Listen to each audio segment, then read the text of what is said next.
Hey guys, it's Kidlot404 once again. Welcome to Wii U and Black Ops 2 coverage. Last night, NOA President Reggie Fils-Aimé was on GTTV discussing the Nintendo Wii U, and luckily, he mentioned that Retro Studios is working on fantastic titles for the Nintendo Wii U. And for those of you guys who don't know who Retro Studios are, basically, they've worked with Nintendo before to make great games. They made the Prime series, notably, Prime 1 and Prime 2 on the GameCube, and they also finished that series up with Prime 3 Corruption on the Nintendo Wii. The last Metroid game wasn't actually made by Retro Studios, it was actually made by Team Ninja, and that game was called Metroid The Other M. Unfortunately, that game wasn't received critically too high. A lot of people bashed on it and hated on it, and they much preferred the Prime series that Retro created as opposed to this Other M game. Think about it now. Imagine if Retro Studios is working on fantastic, quote, fantastic Wii U titles, and yes, imagine if they are working on a new Metroid game, a game that we actually haven't seen in quite a while, a new Metroid game, a 3D Metroid game in fact, a first-person adventure Metroid game in fact,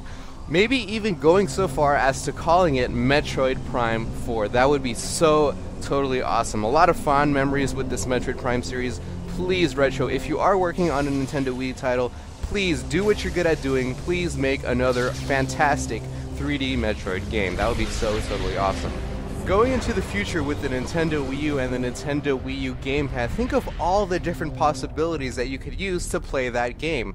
I remember in Metroid Prime 3 Corruption there was a bunch of problems with the Wii Remote because the Wii Remote didn't have enough buttons to fully support the Metroid Prime 3 game. For example, in Prime 1 and Prime 2 you could change your beam, you can change your gun with the C-stick. I remember that. You could choose between the power beam, you could choose between the ice beam, the plasma beam, the wave beam, the dark beam, the annihilator beam, and the light beam. You can change your gun pretty much, but in Metroid Prime 3, just because you actually didn't have enough buttons on the Wii Remote, you actually couldn't change your gun. It just stacked one onto the other into this one massive supercharged gun, and that kind of sucks. I liked the idea that you actually could choose and change your gun in the game. And same thing for the visors, guys. I remember in Prime 3, you actually had to use a combo button. You actually, I think, had to press the plus button or something like that, or maybe it was the minus button, but after you pressed that combo button, an overlay came up, and you had to flick your Wii Remote up, left, or right just to choose your different visors, and that was really clunky for me.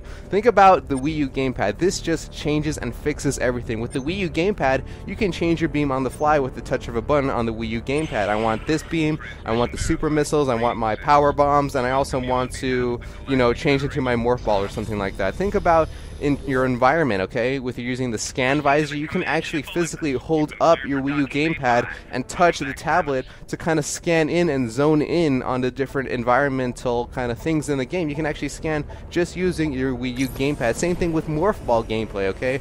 Maybe you can actually use morph ball gameplay entirely on your Wii U gamepad. There's just so many different possibilities that I'm just so excited for, honestly, that this Metroid game on the Nintendo Wii U could just be so fantastic and blow the franchise away, just for the simple fact that the Wii U gamepad is such an innovative controller. Hopefully Retro is indeed working on a Metroid game. I know there's been hints about maybe a Zelda game. I'm not so, mad about that either. I love Zelda as well, but just one of these games. Hopefully one of these games they're working on, because Retro is such a good studio. They made so many great games in the past, and I think the Nintendo Wii U could really benefit from this company. Thank you very much again. That was the information. My name is Kidlot404, and stay tuned, guys. November 18th, as soon as that thing launches, I'm going to post a bunch of different gameplays for you guys so you can kind of understand the whole Nintendo Wii U, era, the whole new era, the next generation era of Nintendo. Thanks, guys, for watching and supporting.